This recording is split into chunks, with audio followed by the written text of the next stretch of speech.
Okay, great. Thanks so much for having us here tonight. This is a real honor to be here, especially I grew up in this church, so very strange circumstances perhaps, but it's a real honor to be invited here to do this, so thank you so much, Rob and Mark, for doing so. If you don't know who we are, my name is Andrew Hawthorn. And I'm Ainsley Hawthorn. I thought that we would start as we do. So this series is about the future of the church and imagining what the future of the church might be. And so we are coming at this from a perspective of having previously been Christian and no longer being so. We both consider ourselves agnostic. So we thought that we would start by talking a bit about that spiritual journey in brief, just so we all know where we're at here. Yeah, so in case you're not familiar with the term agnostic, it's basically the fancy Greek way of saying, I don't know. So unlike being atheist, which is believing there is no God or no divine presence, agnostic is accepting that, or having the feeling that we can't really know, and so sort of not choosing, being open to different possibilities.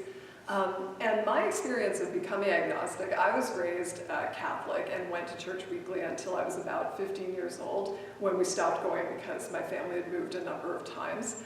I still considered myself Christian when I had a wonderful opportunity to go to United World College for the last 2 years of high school. Now, at the United World College, there were 200 students from more than 80 different countries. In the 2 years that I was there, my roommates were Christian, Muslim, and Buddhist. So my friends, my fellow students, the people I was living and studying with represented a huge number of different cultures and different faith traditions.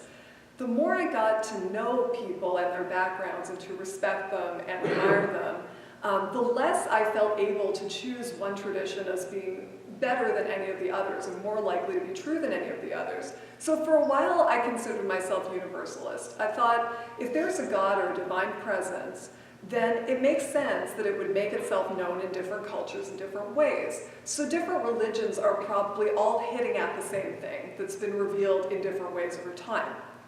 Then I started to learn more about different religions, and I realized they are really saying different things. They all ask you to believe that different things are true, that there is one God, many gods, or maybe a divine presence that isn't much like the idea of God at all. Maybe they're asking you to believe that there's one afterlife, or a heaven for the good and a hell for the evil, or in reincarnation. And at a certain point I thought, all of these seem to have equal potential to be either true about the world or false about the world, and I don't know how to choose between them. And so I thought, my position is anything could be true, we don't know what it is, maybe it's something we've thought of, maybe it's something we haven't thought of yet. So that was kind of my process of becoming agnostic. Yeah, and whereas Ainsley's process, I think, was very outward-looking into all these different faith traditions, mine was much more inward-looking towards Christian tradition. I grew up here in this church in a very religious family and really enjoyed being Christian and really enjoyed the theology and the history of that. And so when I went to university, I started taking courses in the history of the church and the history of that theology and where those faith traditions came from, and especially the history of the development of those theological ideas as well.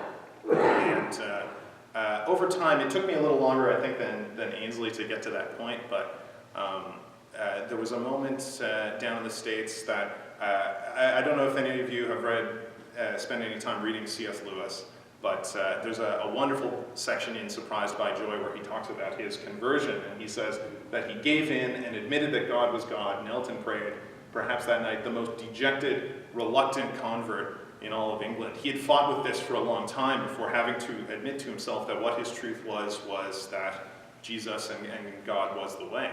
And mine was the exact same process, but in reverse, where I had fought against this for a long time, and the thing that tipped me over the edge was looking at a book I think called The Greatest Show on Earth, which is about looking at the universe through evolution. Now, I'm not one who would say that evolution is at all in conflict with religion. It doesn't have to be a science and religion thing at all.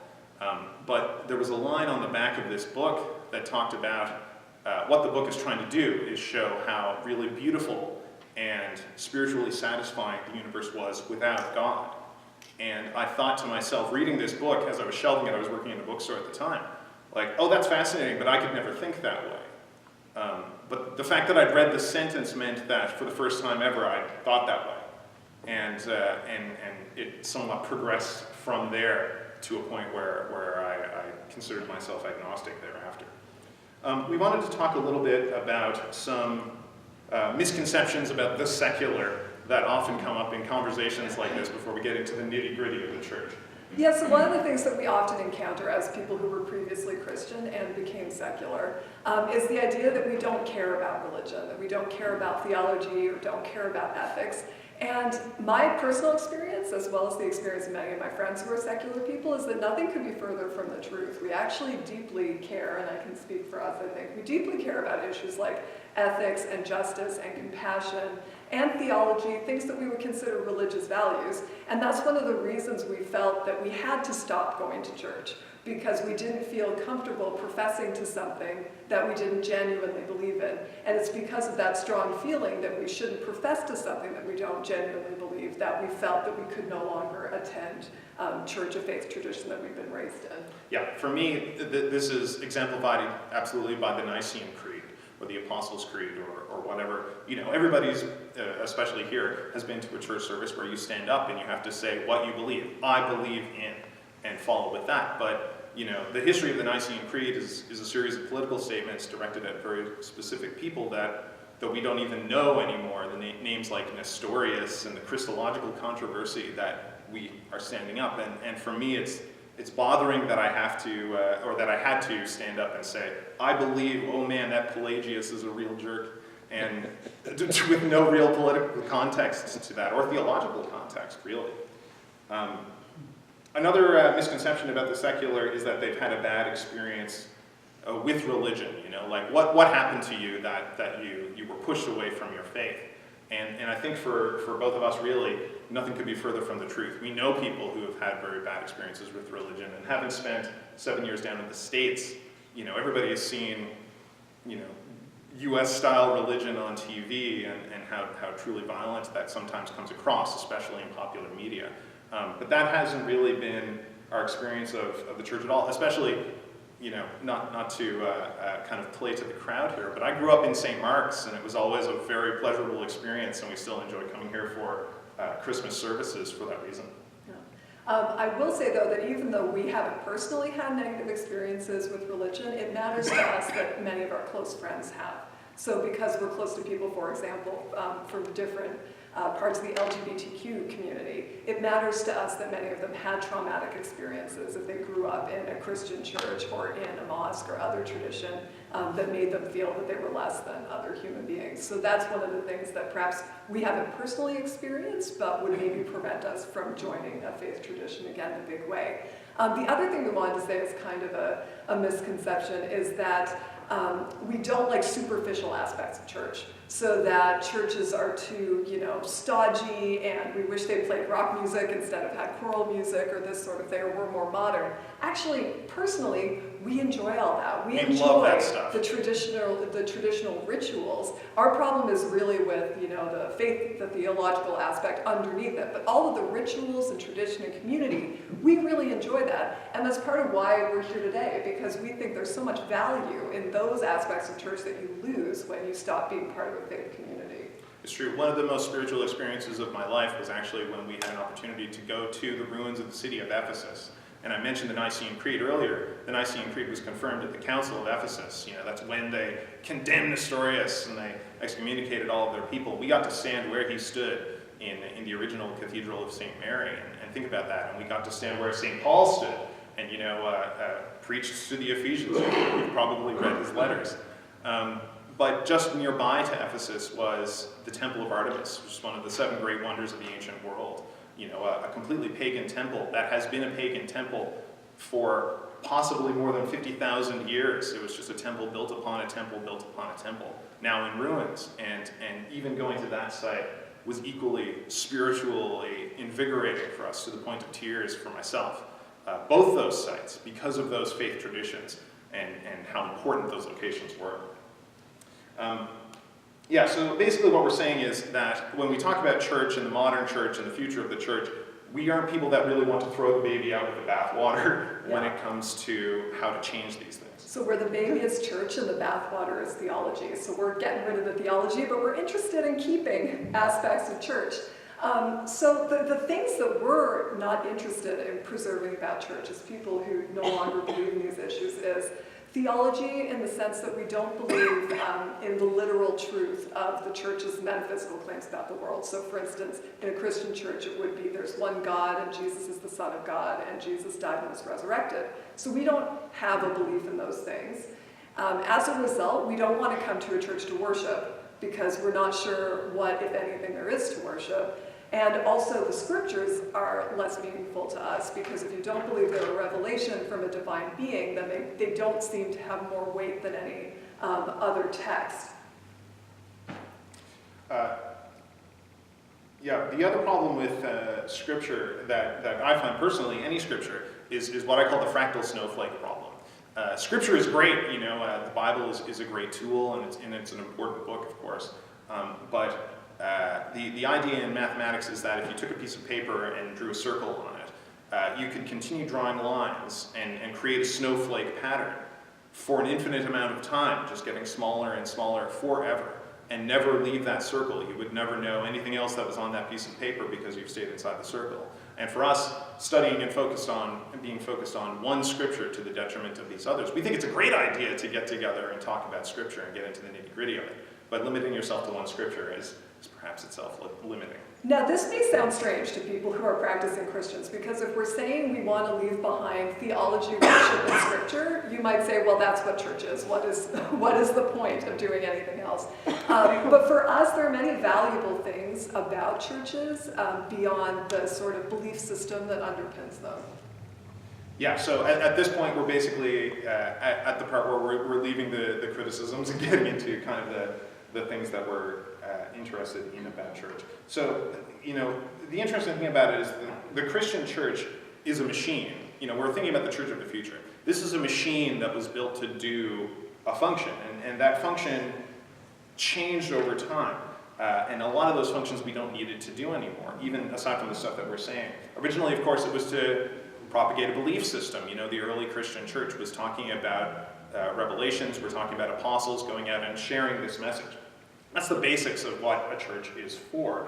And also to keep people of that same faith on the same page by sharing those ideas and across communities, nations, and internationally. Later on in the medieval period, what church had to do was changed, and so we modified the machine. Now church had to be responsible for education, it had to be responsible for social welfare, hospitals in many cases, nursing homes, doctors, orphanages, a lot of different things that continued into our area. It's only within our lifetime that a lot of these things in terms of education, orphanages, really went away. And the reason that church took those things on instead of just sharing faith is because the government collapsed. Rome vanished and there was really no infrastructure left in a lot of places necessarily but the church, and they had to help people and they wanted to do so. Government now has assumed many of those roles in terms of education and hospitals and things, and that's okay. The government, but it's at least a little more adaptable and a little more accountable. So church doesn't need to, be school anymore. So what is it that we really value about church? One of the things that we value is ritual. So coming together as a community and repeating familiar patterns that everyone knows. And that's valuable for a bunch of different reasons. It's comforting. Everyone knows what to do. It's meditative. You can go on autopilot and contemplate, have a sort of moment in your quiet self while you're repeating these patterns that you all know. You're also creating community. So by many people doing this at the same time, it connects you in a very visceral way with the people around you and highlights the things that you have in common. It also connects you with tradition. So if you're part of the same religion that you were a part of when you were growing up, it connects you with the practices of your ancestors and the people who came before you. Another thing that religion does that's really important, I think, to the human experience is festivals, marking seasons of the year. So whether they be Christmas and Easter, like in the Christian calendar, or if it's Ramadan and Eid, or whatever the annual festivals are, Rosh Hashanah, it's a way to mark the regular passage of time and the experience we have of human beings of the seasons and the world around us. There are also rituals and ceremonies. Religion helps us mark the seasons of our lives. It helps us mark births, partnerships, and deaths, end of life, and recognizing that those are important aspects of life that we all share together. Yeah, it also offers a space to contemplate. Before the service tonight, we were asked to quiet, our hearts and minds and just kind of become at peace. And prayer does this too, and makes us contemplate, makes us feel grateful, and makes us feel what we're missing. It's also a place for, we look to church to be an ethical educator, to talk about ethics, what is right for us to do in the world, and also why we're here, what our meaning is in the world. But church, as an ethical educator isn't necessarily true. I'm sure if you think about a lot of sermons that you've heard and things, they're about being, good Christians and about being good representatives of the faith and good members of the community. But are you getting into the nitty-gritty of, it's difficult, obviously, to write a new sermon every other week and find out a new hot take on the story of Zacchaeus. So I don't necessarily blame folks for doing that, but it's difficult sometimes to get into those ethical issues that really I think we look to church to help us figure out. And there are some broader things the church does that aren't as fundamental, but are still important, like building a community of people with common values who can support each other, both support each other in being good people and living ethical lives, but also create friends and support each other emotionally. There's also casual volunteerism, like being responsive to community needs. If the food bank says, we had a fire, we're having a crisis, churches are one of the perfect places where you can do a food drive or do a clothing drive or sponsor a Syrian refugee family like St. Mark's has done. It's a group of people who care about justice and doing things that matter in the world. And it's also, and this is a little different, but it's also one of the few places in our society you can still come that is free and you're not expected to buy anything. It's not about commercialism. And that's really important too when we live in a society that is constantly pounding us with images of consume more. It's nice to have a space that is not about consuming. It's about thinking about the things in life that matter, not just about buying things. Yeah, so we see, and it's no news to anybody sitting here tonight, I'm sure, there's lots of good things about church. So now we move into trying to figure out what do we want church to be in the future. Let's build the church of the future here amongst us now. Now, if we polled the room, I imagine that what you really want out of church, of the things we listed or something else, is going to be very different for basically everybody. So what we kind of need here is a blunt instrument that's going to serve a lot of different needs, or perhaps an iPhone with a lot of different apps on it, in another way to put it. So we're building a one-size-fits-all church here. One thing that we want out of it is a regular meeting space. We do, of course, weekly here or even more, but we can say monthly or bi-monthly meeting to have a community space where we come together and meet, share ideas, support each other, and talk about those big issues that we really want to in a safe space. Some sort of ritual helps us get all on the same page, and it creates group affinity, and that can be things that we say, as we were both reading out from the pamphlet earlier, but also music, hymns, things to sing, movement, dance in some cases, recitation. Moderated discussion we've got down here about ethical or existential questions. Those are addressing issues that are pressing and meaningful to the people here in the congregation, and also different readings. I'm putting back the scripture in here, but those scriptures can be anything: philosophy, mythology, things about where we're from, things about where we're going. Could be used to benefit from the structure of tradition and still kind of have a connection to the wisdom of our forebears there. Also, as we said, time for meditation, time for quiet reflection, prayer time is an important thing to do. It's important to check back with yourself and realize that stuff, whether from a faith tradition or not. Now, the other thing we need about all that stuff is somebody to do all the work. So, as lovely as it is to talk about it and what we want out of it is this kind of non-capitalist space, it still costs a lot. We still have to keep the building up. We still have a lot of volunteers here. We have priests, lay people, facilitators, and we need leaders and specialists who have had the training, who have had the time to think about meaning and ethics and how to facilitate those discussions, and also provide counseling and pastoral care in the form of that ethical and spiritual guidance. So, here's our little box of one-size-fits-all church. That's what we need to have our basic church of the future. We've done it, we've invented the church of the future, and all our problems have been solved. The only problem with that is that what I just described, this safe space for meditation, for discussion, for community, for counseling, that already exists. We've got that all over the place. We're standing in one of them. I'm sure a lot of those things sounded familiar to a lot of you about your experience here at St. Mark's. It's also, if you want to, as we've suggested, divorce the theology from that, humanist churches do that right now.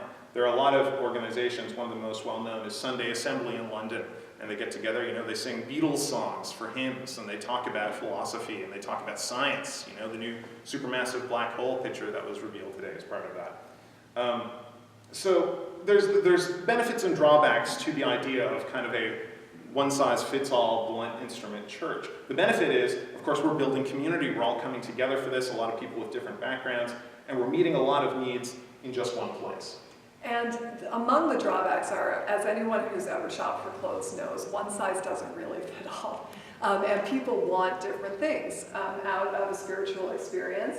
People who don't want to go to the churches that exist now may not want to sort of recreate the same thing for secular people. And also there's the problem of money and resources, which churches are facing right now. That wouldn't be any different if you created a secular version of the church. You would still need to raise funds to pay people salaries, you need real estate, and it's probably no secret to anyone that people in our generation have less wealth than people in the previous generation. So it's becoming harder and harder to kind of source the funds to maintain those types of endeavors. So perhaps the church of the future doesn't have to look very much like the churches of the past. The type of ethical and existential discussions we're talking about would really work best in smaller groups. So if any of you have been to pub theology that Rob runs, that's one of the concepts there, is we can get together and really try to hash out as a group some ethical questions. We've also been invited to take part in a very small spirituality group that meets here in town. And there's no particular faith tradition there, but we just get together and we talk about topics like compassion, interpersonal relationships, different perspectives and problems that you encounter trying to basically be a good person in your life, and how do you deal with that. But that group is also very small. It's about 8 or 10 people. So you can have a really good discussion in a smaller group and kind of get to the core of those things that matter. But maybe ethical discussion isn't the priority for everyone from a group experience, but they want to explore spirituality and meaning in other ways. Maybe they want to hear an expert speak on a talk, or speak on a topic relating to ethics or human existence. Maybe they want to do readings, so maybe they want to get together and do a group meditation. And some of this is already happening in groups that are getting together locally. So for instance, I've been to a wild women group that meets on every full moon, and we had a bonfire in the woods and had kind of setting intentions and creating a community of women together as kind of a spiritual experience. There's a group in town called Science and Reason and Society, and we have one of the members here tonight, Ray Critch, and they invite people annually to come in and talk about an ethical topic that's currently being discussed in society, like assisted dying. And then what about issues like festivals and ceremonies? So if we have these small groups to sort of have ethical discussions and think about meaning, we're still missing things like how do we mark life milestones like marriage and birth and death. Some of the things that people are doing right now to respond to that is there are people who are called life milestone celebrants, who are secular people, but unlike going to a judge to have them do your wedding or something like this, they work with people to find out what's meaningful to them and how they can create a ceremony that expresses it, whether it be a wedding or a funeral. There are things called coffin clubs where people get together and they build their coffins and they talk about death and dying and what they want at the end of their life experience and come together to create that as a community. So maybe what we're really looking at in the future for people who've become secular is not a church of the future, but churches of the future. So maybe each of us will belong to an ethical discussion group and will be a member of a charity so we can volunteer in the community and put our ethics into action. Maybe we'll build a relationship with a life milestone celebrant who can help us recognize those milestones in meaningful ways and develop our own ways of marking the passage of the seasons by celebrating solstices or equinoxes in ways that are meaningful to us. Yeah, so the big question here of the different models we've discussed is what are the goals of this? Why do we go to church? and what do we want that church to be? You know, I think that we want to create a space for reflecting on the big questions, whether those are ethical or spiritual or other, and also to create a supportive community of relatively like-minded people who keep each other both accountable and also care for each other within that community. And also one value I would love to see in the church of the future is welcoming diversity, whether it be racial, cultural, gender, sexual, or other diversities. The problem with modern religions, because they're passed on from generation to generation, is they tend to split communities into cultural and racial subgroups. So if everyone looks around the church right now, we all look a lot alike. We all have, you know, basically our race and our ethnicity in common because we're coming from like a European and English Christian tradition. And it would be just the same if you went to the Hindu temple in town or if you went to the mosque. You're going to see sort of the same racial, ethnic, cultural communities in those spaces. And the result is that it kind of reinforces those cultural and ethnic divides that already exist in our society, whereas diversity encourages us to consider new perspectives. So I love the idea that in a church of the future we could overcome some of those boundaries and we could come together to talk about topics that really matter to all of us as human beings. Yeah, for me, one of the most important ideas in the modern world right now is how subversive and progressive it is to choose diversity as a binding community value. What binds us together is that we are very different and coming from different backgrounds. So, embracing maximum diversity as a binding would be part of a church of the future that I would want to be in. Now, the big question with that is, does that include religious diversity? You know, we've been talking about moving theology to the side or altering it, but perhaps that's a space for theologies to get together and talk about different spiritual beliefs, both faith traditions that have been established for hundreds or thousands of years or new ideas. Could we invent that? Could secular and religious people come together in a church of the future? And just as a closing thought, I wanted to think about, a lot of the things that we've talked about what's great about church, what we want that church to look like. Yeah, I'd like you to think about how much of that sounds familiar to you now, because many churches, especially St. Mark's, is a very progressive church that has been dealing with a lot of these issues hands-on and tackling these problems, looking for those solutions. And so I think that possibly a lot of the things that we're talking about that the Church of the Future would do are going to sound familiar to many of you here, or at least something that you've thought about before, hopefully anyway. There are a lot of opportunities already for exchanges of ideas and value that exist right now without having to build anything whatsoever. So thank you again for inviting us to speak today. We're so honored to have been able to do this. So that's all. Thank you very much. Thank you very much.